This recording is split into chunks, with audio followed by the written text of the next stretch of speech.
Ouais. Salut à toi, bonjour.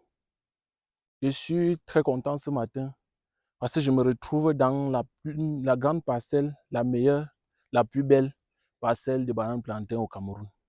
Comme vous allez voir tout à l'heure, nous sommes dans la plus belle parcelle. Quand je dis belle ici, c'est en termes de rendement qu'on compte avoir, c'est en termes de propriété, c'est en termes d'espacement, de densité, c'est en termes de choix de variété. Donc, dans cette vidéo, alors, je vais te donner l'itinéraire technique que nous sommes en train de faire dans cette parcelle de bananes plantain. Je vais vous donner l'itinéraire technique de A à Z. Quelle est la densité de bananes plantain qu'on a choisi ici?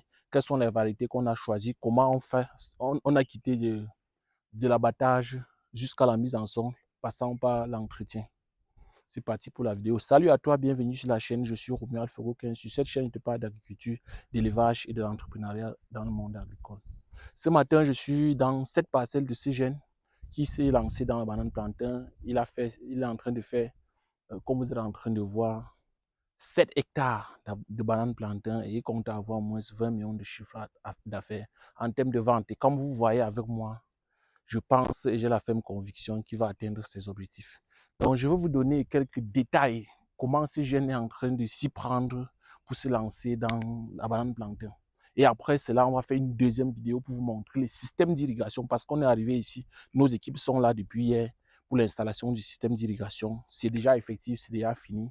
Tout à l'heure, dans une prochaine vidéo, je vais vous donner tous les détails concernant ces systèmes d'irrigation. Maintenant, nous sommes ici après Fou. Fou, c'est un département de la région du centre. On est à près de 10 kilomètres du centre-ville de Fou et on est dans une parcelle de bananes plantain de 7 hectares. Quand vous regardez le champ est vraiment uniforme. Si vous regardez loin là-bas au sommet, vous allez voir un château.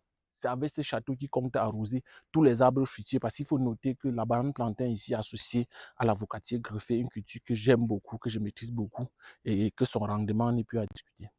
Maintenant, ce monsieur a acheté plus de 7 hectares. Il a commencé cette année, comme vous êtes en train de voir. Les plants ont été mis en sol depuis mars, avril. Et comme vous voyez avec moi, le suivi est là. Il a choisi de faire la banane plantain, pas à 2000 plants, pas à 4000, pas à 5000 comme certains le disent. Il a choisi 1600. Comme vous regardez là, les plants de banane plantain sont semés ici à des écartements de 3 mètres sur 2. Ça fait un total de 1600 plants à l'hectare. Quand vous regardez là, je touche les 2 feuilles de banane plantain. Donc, pour moi, cette densité est idéale pour le moment.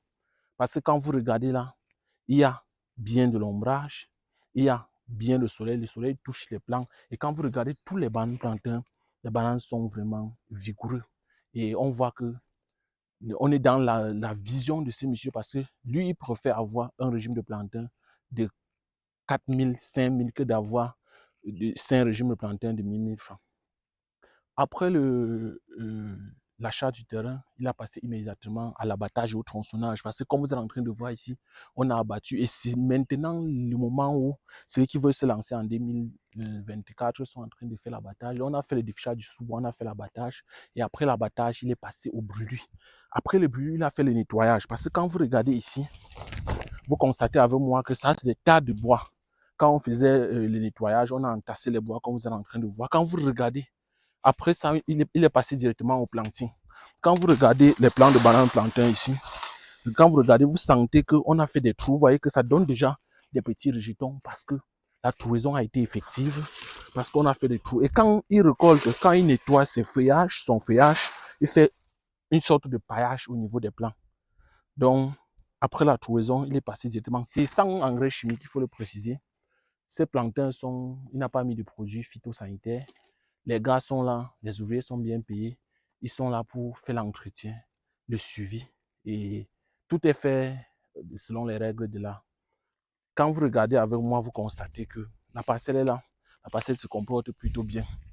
Maintenant, euh, quelles sont les variétés que ce monsieur a choisies dans son exploitation?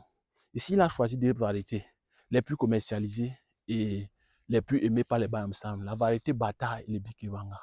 Quand vous regardez là, vous voyez que le champ est uniforme et ça monte à la même vitesse. Maintenant, parlant des pifs et rejets, il faut noter que ce monsieur a choisi de se lancer avec les pifs parce qu'il préfère avoir une parcelle uniforme, il préfère avoir des semences saines, il préfère avoir la production au même moment.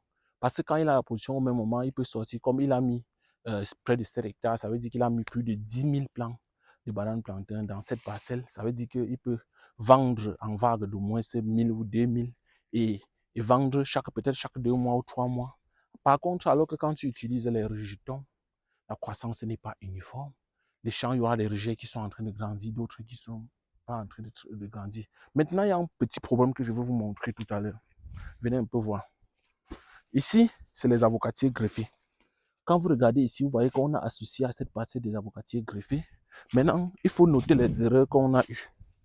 Parce que quand vous regardez, c'est même le but du pourquoi et du comment on est là.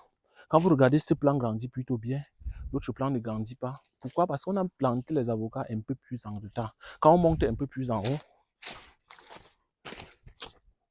vous constatez que ici, c'est la même chose.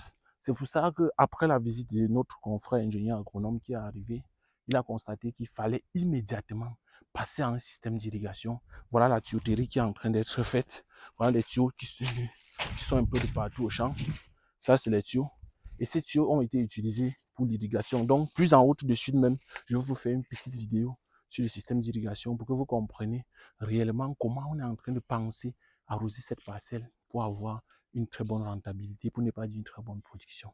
J'espère que la vidéo a été intéressante. Si elle a été intéressante, tu fais 3 jours, tu t'abonnes à la chaîne, tu actives la cloche de notification et tu partages la vidéo pour que certains jeunes puissent comprendre que c'est possible en Afrique, c'est possible de faire l'agriculture, c'est possible de commencer comme ce monsieur a commencé, c'est possible d'avoir les terres agricoles, c'est possible de rester en Afrique sans pour autant traverser la Méditerranée. J'espère qu'elle a été intéressante. C'était Romuald Fogokin. À plus.